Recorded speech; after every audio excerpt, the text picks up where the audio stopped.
Prezado senador Pedro Táxi, eu quero primeiro dizer que desde o momento em que aqui passamos a dialogar, a partir de 1º de fevereiro, eu tenho tido por Vossa Excelência assim, o maior respeito, tenho aprendido muito com Vossa Excelência, mesmo quando, numa outra ocasião, possamos votar de maneira diferente ou termos posições diferentes, como hoje.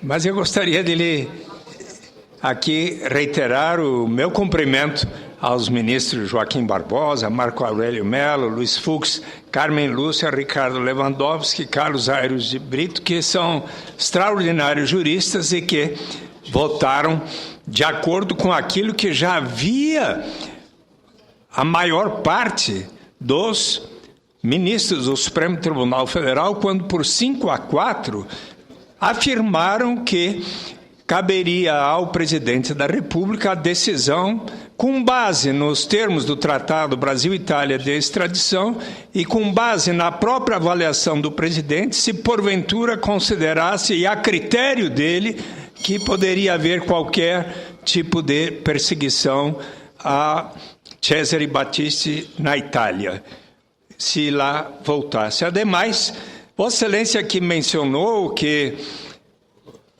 não se deve ficar ou usar da emoção para decidir questões constitucionais ou jurídicas.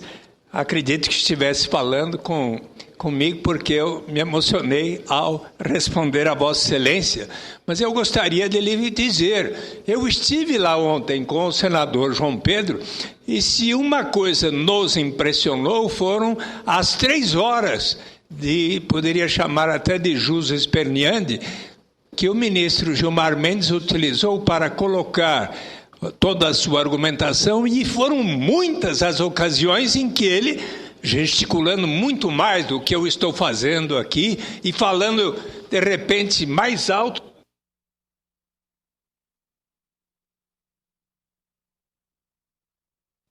e falando, às vezes, muito mais alto do que alguns de nossos colegas aqui, quando também se emocionam.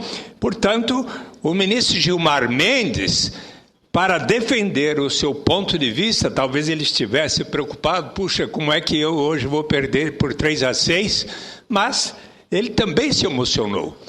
Ademais, é interessante que Vossa Excelência não comente que a Itália, quando o presidente Nicolas Sarkozy, há ano e pouco atrás, concedeu a não extradição para Marina Petrella, que também, como Cesare Battisti havia sido condenada na Itália, a Itália simplesmente respeitou. Por que contra o Brasil tem que respeitar?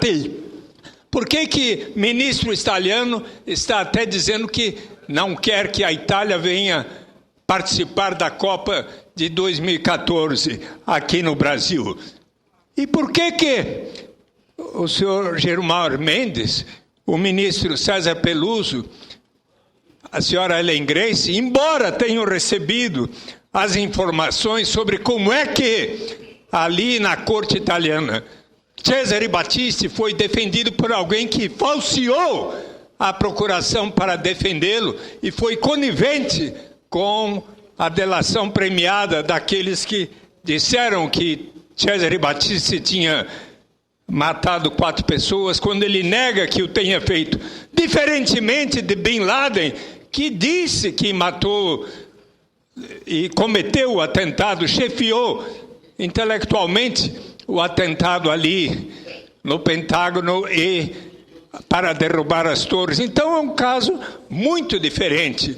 E eu espero até, se porventura a Itália leve o caso para a Corte de Haia, que então, aí em liberdade, graças à decisão da maioria do Supremo e à decisão que precisa ser respeitada do presidente Lula, que então, agora em liberdade, Cesare Battisti possa esclarecer melhor, ali na Corte de Haia, as razões que comprovam que ele efetivamente não cometeu aqueles 4 assassinatos. Certo.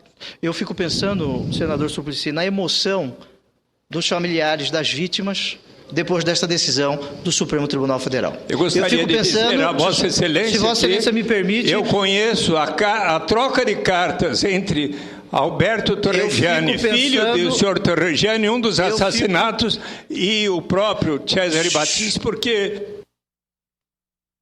um escreveu para outro, em que Cesare Battisti disse que gostaria muito de ter a oportunidade de, olho no olho, explicar a Alberto Torregiani que ele não participou da morte de seu pai. Eu fico pensando na emoção daquele cidadão que está aleijado, e nós não podemos ter medo da palavra. É este senhor Alberto Torregiani que escreveu cartas dos atos praticados por este criminoso.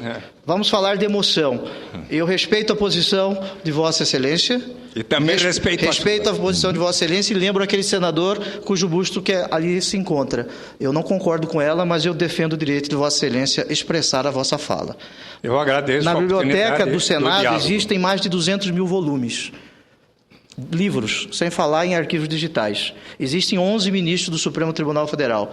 Nenhuma palavra destes livros, nenhuma palavra de nenhum ministro do Supremo Tribunal Federal pode fazer com que um senador da República não venha aqui e expresse a sua opinião. Está no artigo 53 da Constituição da República. Mas esse direito eu asseguro a Vossa Excelência e eu defendo. Sim, nós estamos a tratar de um caso que é jurídico e é também político. Mas não é político partidário, não é político ideológico. Não é político ideológico. Nós estamos falando de fato. O direito penal, a partir da Segunda Guerra Mundial, ele trata do direito penal de fato, não do direito penal do autor. Não é porque ele ostentava e defendia uma corrente política ideológica que nós temos que julgá-lo pelo que ele é. Eu estou aqui falando pelo que ele fez, porque eu li os processos e li a decisão da Corte de Apelação de Milão e li a decisão também da Corte Europeia de Direitos Humanos. O Brasil, repito, está se transformando, em um esconderijo de criminosos. Concedo, com muita honra, Eu quero só alertar a parte antes que o tempo do orador já excedeu.